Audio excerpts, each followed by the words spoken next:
बिस्मिल्लाहिर्रहमानिर्रहीम। क्या आपने कभी सोचा है कि हमारे आंसू नमकीन क्यों होते हैं, इनका जायका क्यों होता है? वीडियो शुरू करने से पहले अगर आपने अभी तक हमारे चैनल को सब्सक्राइब नहीं किया तो सब्सक्राइब कर दें, वीडियो को लाइक कर दें और शेयर कर दें। खुशी हो या गम, हमारी आंखें दिल की राजदार होती हैं। कुछ बातें बगैर कहे आंखें बता देती हैं, मगर कुछ ऐसे जज्बात जिनका बोल कर इजहार ना किया जा सके या ज़बान साथ ना दे, चाहे खुशी के हों या गम के, वो आंसू की शक्ल में बह जाते हैं।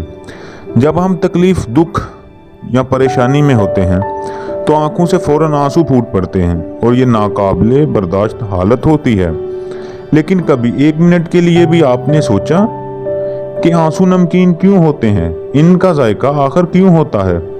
इसकी असल वजह माहिरीन ने बताई है कि जब हम दुख में रोते हैं तो हमारे थायराइड ग्लैंड ज़्यादा मुतहर्रिक होते हैं और दिल की धड़कन तेज़ हो जाती है। यही वजह है कि ग्लैंड्स की कसावत तब्दील हो जाती है और यूं इस वक्त हमारे आंसू नमकीन होते हैं।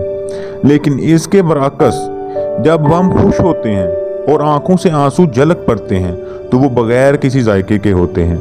इसलिए क्योंकि रोने से दिमाग और असाबी निज़ाम पर जोर पड़ता है और यूं आंसुओं में जिस्मानी नमकियत शामिल होने लगती हैं।